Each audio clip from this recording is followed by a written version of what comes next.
39장. 너 사람아 곡을 기탄하고 예언하여라. 나 주 하나님이 말한다. 너 로스와 메섹과 두발의 왕고가 내가 너를 대적한다. 내가 너를 돌려세우고 이끌어내겠다. 너는 북쪽 끝으로 이끌어내서 이스라엘의 산지를 침략하게 하겠다. 그렇게 해놓고서 나는 내 왼손으로 활을 쳐서 떨어뜨리고 내 오른손으로 내 화살을 떨어뜨리겠다. 너는 내 모든 군대와 너와 함께할 연합군과 함께 이스라엘의 산지 위에서 쓰러져 죽을 것이다. 나는 날개같이 온갖 종류의 사나운 새들과 들짐승에게 너를 넘겨주어서 뜯어먹게 하겠다. 내가 말하니 너는 틀림없이 들판에서 쓰러져 죽을 것이다. 나 주 하나님 말이다. 내가 또 마곡과 여러 섬에서 평안히 사는 사람들에게 불을 보내겠다. 그때야 비로소 그들은 내가 주인 줄 알 것이다. 내가 너 이스라엘 백성 가운데 내 거룩한 이름을 알려주어서 내 거룩한 이름이 다시는 더럽히지 않도록 하겠다. 그때야 비로소 온 민족이 내게 주인 줄 곧 이스라엘의 거룩한 하나님인 줄 알 것이다. 그대로 되어가고 그대로 이루어질 것이다. 그날이 바로 내가 예고한 날이다.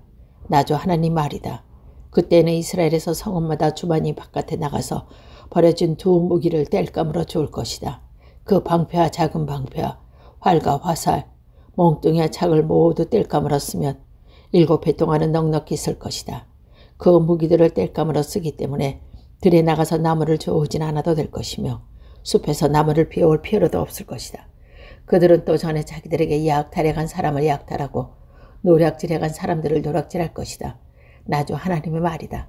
그날에는 내가 이스라엘 땅 사해 동쪽 아바린 골짜기에 고개 무덤을 만들어주겠다.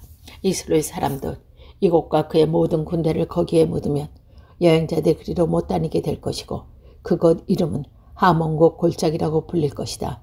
이스라엘 족속이 그들의 시체를 다 걷어 무서서 땅을 깨끗하게 하는 데는 7달이 걸릴 것이다. 그 땅 온 백성이 모두 나서서 시체를 물을 것이며 내가 승리하는 날에는 그들이 매장한 날에 영예로 떨칠 것이다. 나 주 하나님의 말이다. 7달이 지난 다음에도 백성이 시체를 찾아 묻는 일을 전담할 사람을 뽑아서 그 땅을 늘 돌아다니게 할 것이며 그들의 시체를 묻는 사람들과 함께 돌아다니면서 지면에 남아있는 시체들이 산산이 찾아 묻혀서 그 땅을 깨끗하게 할 것이다. 그들이 그 땅을 돌아다니다가 누구라도 사람의 뼈를 발견하면 그 곁에 표시를 해두고 시체를 묻는 사람들이 그 표시를 보고 시체를 찾아 그것을 가져다가 하몬곡 골짜기에 묻을 것이다. 그 부근에는 하몬곡 골짜기라는 이름을 딴 하모나라는 성읍이 생길 것이다. 그들이 그렇게 그 땅을 깨끗하게 할 것이다. 주 하나님이 말한다. 나 사람아 날개도 친 온갖 종류의 새들이 들의 모든 짐승에게 전하여라. 너희는 모여 오너라. 내가 너희들이 먹을 수 있도록 이스라엘의 산 위에서 희생제물을 잡아서 큰 잔치를 준비할 터이니 너희가 사방에서 달려와서 고기를 먹고 피도 마셔라. 너희는 용사들의 살을 먹고 세상 왕들의 피를 마셔라. 바산에서 살찌게 기름진 가축들 곧 순양과 어린 양과 염소와 소송한 이들을 먹듯이 하여라. 너희는 내가 너희에게 주었던 준비한 잔치의 제물 가운데서 기름진 것을 배불리 먹고 피도 취하도록 마셔라. 또 내가 마련한 잔치장에서 군마와 기병과 용사와 모든 군인을 배불리 뜯어먹어라. 나 하나님의 말이다. 내가 이와 같이 여러 민족 가운데 내 영광을 드러낼 것이니 내가 어떻게 심판을 진행하며 내가 어떻게 그들에게 내 권능을 나타내는지 여러 민족이 직접 볼 것이다. 그때야 비로소 이스라엘 족속이 나 주가 그들의 하나님을 그대로 영원히 알게 될 것이며 그때야 비로소 여러 민족은 이스라엘 족속도 죄를 지었기 때문에 포로로 끌려갔다는 것을 알게 될 것이다. 그들이 나를 배반하였기 때문에 내가 그들을 모른 채하고 그들을 원수의 손에 넘겨주어 모든 칼에 쓰러지게 했다는 것을 알게 될 것이다. 나는 그들의 더러움과 그들의 온갖 범죄에 따라서 그들을 벌하겠고 그들을 외면하겠다. 그러므로 나 주 하나님이 말한다. 이제는 내가 포로된 야곱의 자손을 돌아오게 하고 이스라엘 온 족속을 불쌍히 여기며 내 거룩한 이름을 열심으로 내어 지키겠다. 이스라엘 고국 땅으로 돌아와서 편안하고 그들 위해서 위협하는 사람이 없게 될 때 그들을 수치스러운 일들과 나를 배반한 모든 행위를 부끄러워하며 뉘우칠 것이다. 내가 그들을 만민 가운데서 돌아오게 하고 원수들 땅에서 그들이 모아 데리고 나올 때에 민족이 보는 앞에서 내가 그들로 말미암아 내 거룩함을 나타낼 것이다. 그때야 비로소 모든 민족이 나주 이스라엘 하나님이 이스라엘의 여러 민족에게 포로가 되어 잡혀가게 하였으나 그들을 고국 땅으로 다시 모으고 그들 가운데서 한 사람도 다른 나라에 남아있지 않게 할 것을 알 것이다. 내가 이스라엘 족속의 내용을 보여주었으니 내가 그들을 다시는 외면하지 않겠다. 나주 하나님의 말이다. 40장. 우리가 포로로 잡혀온 지 25년째가 되는 해, 예루살렘 도성에 함락된 지 14년째 되는 해 첫째 달, 그달 10일 바로 그달에 주님의 권능이 나를 사로잡아 나를 이스라엘 땅으로 데리고 가셨다. 하나님께서 보여주신 환상 속에서 나를 이스라엘 땅으로 데려다가 아주 높은 산 위에서 내려놓으셨는데 그 시내 남쪽에는 성읍 비슷한 건축물이 있었다. 그가 나를 그곳으로 데려가셨는데 그곳에는 어떤 사람이 있었다. 그는 노새와 같이 빛나는 모습이었고 그의 손에는 사무로 꼰 측량과 막대기가 있었다. 그는 대문에 서 있었다. 그때 그 사람이 내게 말했다. 사람아, 내가 내게 보여주는 모든 것을 내 눈으로 잘 보고 내 귀로 잘 듣고 내 마음에 새겨두어라. 이것을 내게 보여주려고 너는 이곳으로 데려왔다. 내가 보는 모든 것을 이스라엘 족속으로 알려줘라. 성전 바깥에는 사방으로 담아 있었다.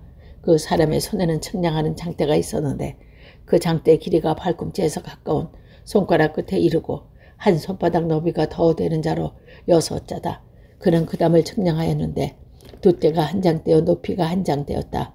그가 동쪽으로 남문으로 들어가 계단으로 올라가서 문간을 재니 길이가 한 장대였다. 그 다음에는 문지기 방들이 있었는데 각각 길이가 한 대정이요 너비가 한 장대였다. 방들 사방의 벽은 두께가 5자이고 성전으로 들어가는 현관에 있는 문으로 통로는 길이가 한 장대였다. 또 그가 문 통로의 안쪽 현관을 재니 길이가 8자여 그 기둥의 두께가 2자였다. 그 문의 현관은 성전 쪽으로 나 있었다. 동문에 있는 문지기 방들은 양쪽으로 각각 3씩이 있었는데 그 사방의 크기는 모두 같았으며 양쪽에 있는 벽등은 크게 같았다. 그가 문 어귀의 넓이를 재니 10자였고 그 문 어귀를 재니 10석자였다. 또 방들 앞에서 칸막이 책이 양쪽으로 하나씩 있었는데 높이가 1자, 두께도 1자였다. 방들은 양쪽에 있는 것들이 다 같이 길이와 넓이가 저마다 6자가 되는 정사각형이었다. 또 그가 이쪽 문지기 방을 지붕에서 저쪽 문지기 방의 지붕까지 재니 넓이가 25자였다. 방어 문들은 서로 마주보고 있었다. 또 그가 현관을 재니 넓이가 20자이고 바깥들의 벽기둥이 있는 곳에서는 사방으로 문과 통하였다. 바깥문의 통로에서부터 안문의 현관 전면까지는 50자였다. 또 문지기 방에는 모두 사면으로 창이 나 있고 방의 벽기둥에도 창이 나 있다. 현관의 사면에도 창이 있었다. 창들은 모두 바깥에서 보면 좁고 안에서 보면 안쪽으로 들어오면서 점점 좌우로 넓게 넓어지는 틀만 있는 창이었다. 양쪽의 벽기둥에는 각각 종려나무가 새겨져 있었다. 그런 다음에 그 사람이 나를 데리고 바깥들로 들어갔는데 그 바깥들에는 사방으로 행랑방이 있고 길에는 돌을 깔아놓은 채 그 돌이 깔린 길을 따라 30채의 행랑이 붙어 있었다. 그 돌이 깔린 길은 대문의 옆까지 이르렀고 그 길이는 문의 길이와 같았다. 그들은 아래쪽이 길이었다. 또 그가 아랫문의 양쪽 정면에서 보니 안뜰의 바닥 정면에 이르기까지 넓이를 재니 100자가 되었다. 이 길이는 동쪽과 북쪽이 같았다. 또 그 사람이 나를 바깥뜰에 붙은 북쪽으로 남문을 데리고 가서 그 문의 길이와 넓이를 재었다. 문지기 방에도 이쪽에서 셋, 저쪽에서 셋이 있었는데 그 병 기둥이나 햇빛이 모든 앞에서 동문으로 난 문을 크기와 똑같이 그 대문의 전체 길이가 50자여 넓이가 25자였다. 그 현관의 창과 벽의 기둥에 종려나무도 동쪽으로 난 문이 있는 것은 크게 같았다. 7계단을 올라가서 문간 안으로 들어가도록 되어 있으며 현관은 안쪽에 있었다. 이 문도 동쪽으로 난 문과 마찬가지로 안뜰에 붙은 중문을 마주보고 있었다. 그가 중문에서 북쪽으로 난 문까지 거리를 재니 100자였다. 또 그 사람이 나를 데리고 남쪽으로 갔는데 거기에도 남쪽으로 난 문이 있었다. 그가 그 문 벽기둥과 현관을 재니 크기가 위에서 본 다른 문과 같았다. 이 문과 현관에도 양쪽으로 창이 있었는데 위에서 본 다른 두 문과 같은 창이 같았다. 그 문과는 길이는 50자여 넓이는 25자였다. 7계단을 올라가서 문으로 돌아가도록 되어 있고 현관은 한쪽에 있었다. 양쪽의 벽기둥 위에는 종려나무가 한 그릇씩 새겨져 있었다. 안뜰의 남쪽에도 중문이 하나 있었다. 그가 두 문 사이의 거리를 재니 100자였다. 또 그 사람이 나를 데리고 남문 쪽이나 안뜰로 들어갔다. 그 남쪽 문을 재니 크기가 다른 문과 같았다. 그 문지기 방과 기둥과 현관이 모두 다른 문들 것과 크기가 같았다. 그 문과 현관에도 양쪽으로 창문이 있었다. 그 문간도 길이는 50자여 넓이는 25자였다. 사방으로 현관이 있었는데 길이는 25자여 넓이는 5자였다. 그 대문의 현관은 바깥들로 나 있고 그 벽 기둥에는 종려나무가 새겨져 있고 그 중문으로 들어가는 어귀에는 8계단이 있었다. 그 사람이 나를 데리고 동문으로 난 안쪽으로 들어가서 거기에 있는 중문을 재니 그 크기가 다른 문과 같았다. 문지기 방과 기둥과 현관이 모두 다른 문의 크기와 같았다. 그 중문과 현관에도 양쪽으로 창문이 있었다. 그 문의 문가는 길이가 50자여 넓이가 25자였다. 그 중문의 현관은 바깥들에 나 있었는데 문 양편의 벽기둥 위에는 종려나무가 새겨져 있었다. 그 중문으로 들어가는 어귀에는 8계단이 있었다. 또 그 사람이 나를 데리고 북쪽으로 들어가니 재니 그 크기가 다른 문과 같았다. 문지기 방과 벽기둥과 현관들 모두 다른 문의 것과 크기가 같았다. 그 중문에도 사방으로 창문이 있었다. 그 문간의 길이는 50자여 넓이도 25자였다. 그 중문의 현관의 바깥들을 향하고 있었으며 중문 양쪽의 벽기둥을 위해서 종려나무가 새겨져 있었다. 그 중문으로 들어가는 어귀에는 8계단이 있었다. 양쪽 북쪽 중문 뒤에는 문이 달린 방이 하나 있었는데 그 방은 번제물을 씻은 곳이었다. 그리고 중문의 현관 어귀에는 양쪽에 각각 상이 2개씩 있었는데 그 외에는 번제와 속죄제와 속건제와 쓸 짐승을 잡았다.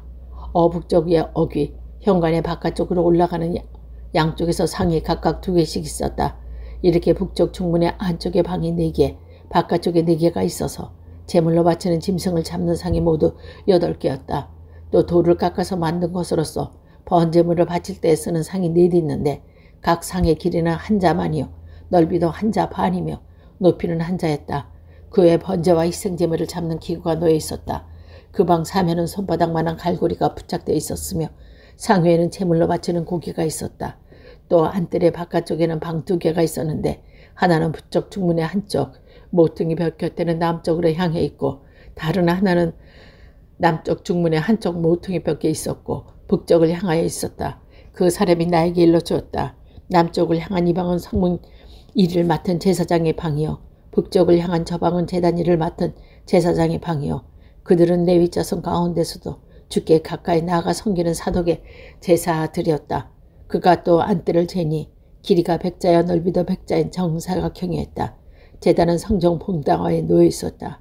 그 사람이 나를 데리고 성전 현관으로 들어가서 현관 벽 쪽을 재니 양쪽에 있는 각각 두께가 5이었다. 문 어귀의 넓이는 10넉자이고 문의 앞 옆벽의 두께는 10자였다. 그 현관의 넓이는 20자였고 길이는 11자였다.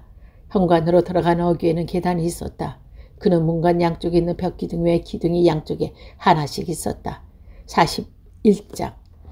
그런 다음에 그가 나를 데리고 성전으로 들어가서 벽을 재니 그 벽 두께가 양쪽에 각각 8자였다. 그 문의 통로는 너비가 10자, 그 문의 통로 옆에 벽자는 양쪽이 각각 5자였다. 그가 성소를 재니 길이가 40자요 넓이가 20자이다. 또 그가 지성소를 들어가서 문 통로를 재니 그 두께가 2자였다.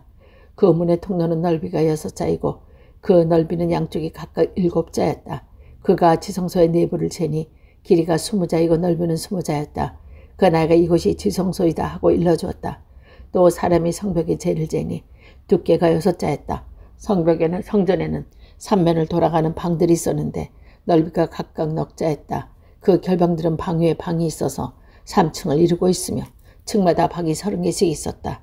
그런데 그 결방은 성전으로 들어가면서 성전에 벽이 붙여되어 있어서 성전의 벽 자체를 파고 들어가진 않았다. 그 둘레 있는 결방들은 2층이 위로 올라갈수록 넓어졌고 그 결방의 갈문이 성전의 문에 올라가며 위층으로 건축되었다. 그래서 이 건물은 아래층에서 중간층을 거쳐 맨 위층으로 올라가게 되었다. 내가 보니 성전의 둘레의 지태가 더 높이 솟아 있었는데 곧 결방의 기초가 높이였다. 그 높이는 한 장대에 6자였다. 결방의 외부는 담이 있었고 그 두께가 5자였다. 또 성전의 결방도 밖에는 빈터가 있었는데 그 넓이는 20자이며 성전을 빙빙 돌아가는 뜰이었다.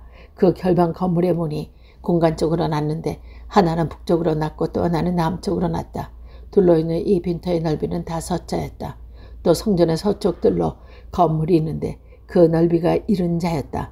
그 건물의 벽은 사방으로 두께나 5자였다. 그 건물 자체 길이는 90자였다. 그 성전을 재는데 길이가 100자이고 성전뜰과 건물과 그 양쪽 벽까지 합쳐서 또 길이가 100자였다. 성전의 정면 넓이와 동쪽들의 넓이도 각각 100자였다. 그가 이어서 성전 뒷떠머 있는 건물을 그 양편의 다락까지 함께 재니 그 길이도 100자였다. 성전 지성소와 성전뜰 현관과 문 통로의 벽과 창문과 삼면이 둘러있는 다락에는 바닥에서 창문에 이르기까지 돌아가며 나무 판자를 대놓았다. 그러나 창문은 틀만 있는 것이었다. 문 통로의 위에 성전 내부와 외부의 벽까지 뒤어본 곳에는 다 관자를 대놓았다. 그 판자에는 그룹과 종려나무를 새겼는데 두 그릇나무에 종려나무가 하나 있고 그룹마다 두 얼굴이 있었다. 사람의 얼굴은 이쪽에 있고 종려나무를 바라보고 사자의 얼굴은 저쪽에 있는 종려나무를 바라보고 있었다. 성전 벽 전체가 이와 같았다. 성전 바닥에서 문의 통로의 윗부분에 이르기까지 모두 벽에 그룹과 종려나무들이 새겨두었다. 성전 본당에는 문 통로는 네모나 있었다. 그리고 지성소 앞에도 이와 비슷한 모래를 한 것이 있었다. 나무로 만든 제단이 있는데 그 높이는 3자여 그 길이가 2자였다. 그 모퉁이와 받침대의 옆부분은 나무로 만든 것이다. 그가 나에게 일러주었다. 그것이 주님께 차려놓은 상이다. 성전 본당과 지성소 사이에는 문이 2번 열고 들어가야 하는 견문이 있었다. 문마다 자유로 문짝이 2이 있고 각 문짝이나 아래 위에 2개의 문짝이가 붙어 있었다. 4개의 문짝에 모두 그룹과 종려나무들이 새겨 있어서 성전의 모든 벽에 새겨진 모습과 같았다.